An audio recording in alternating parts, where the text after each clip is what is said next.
Hi, my name's Allison, and I want to help you prepare for an IEP meeting that you have with your school about your child. So if you had called me on the phone, this is what I would tell you to do. So let's just get started.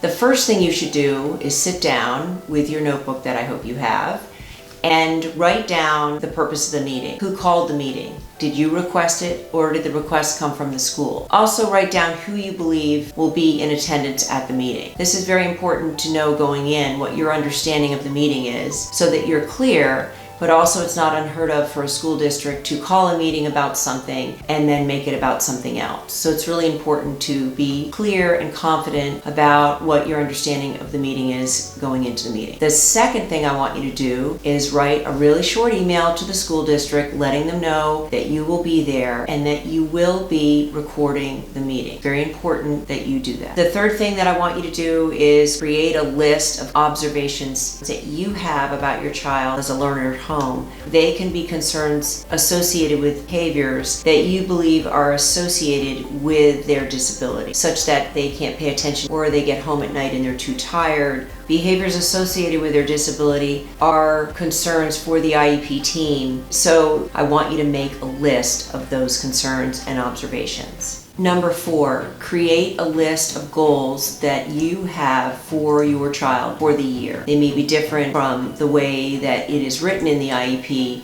but I want you to make a list of the goals that you have for your child. So just 10,000 feet, sit back and think, what are some of the goals that I have for my child? I want them to increase their fluency. I want them to be able to remember to bring home their books so they can do their homework. Whatever goal you have for your child, write down those goals. The next thing I want you to do is collect, to take with you, any evaluations that you have, work samples, quizzes, tests, and any emails from teachers discussing their observations or the progress of your child that you think would be relevant to the discussion at your meeting. So I want you to print those out and prepare that and take those with you. Number 6 is I want you to create a list of requests that you have. So for instance, if you're concerned about your child's fluency, I want you to write down that you're requesting specialized instruction to target the need in fluency. Maybe you're requesting a paraprofessional in the classroom. Maybe you're requesting an additional goal. Maybe you're requesting additional accommodations. Whatever it is that you're requesting that you can think of, write down on a list and take that with you.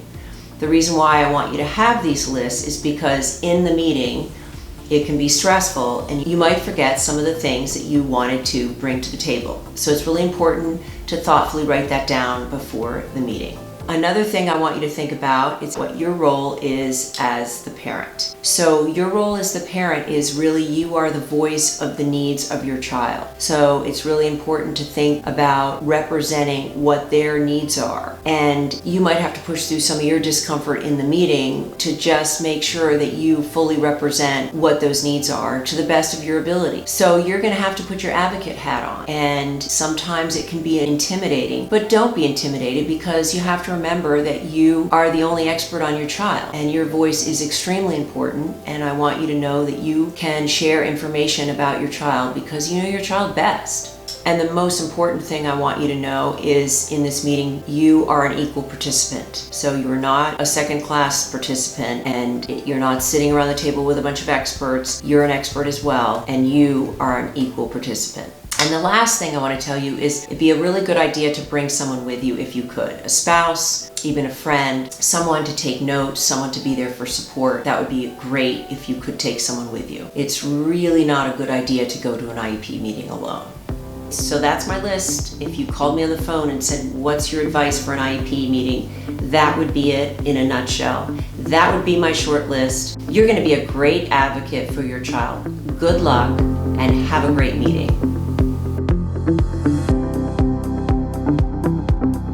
My name's Allison. Thanks for watching. I'm going to be uploading more videos, so feel free to check those out. And I want to help you become a great advocate for your child.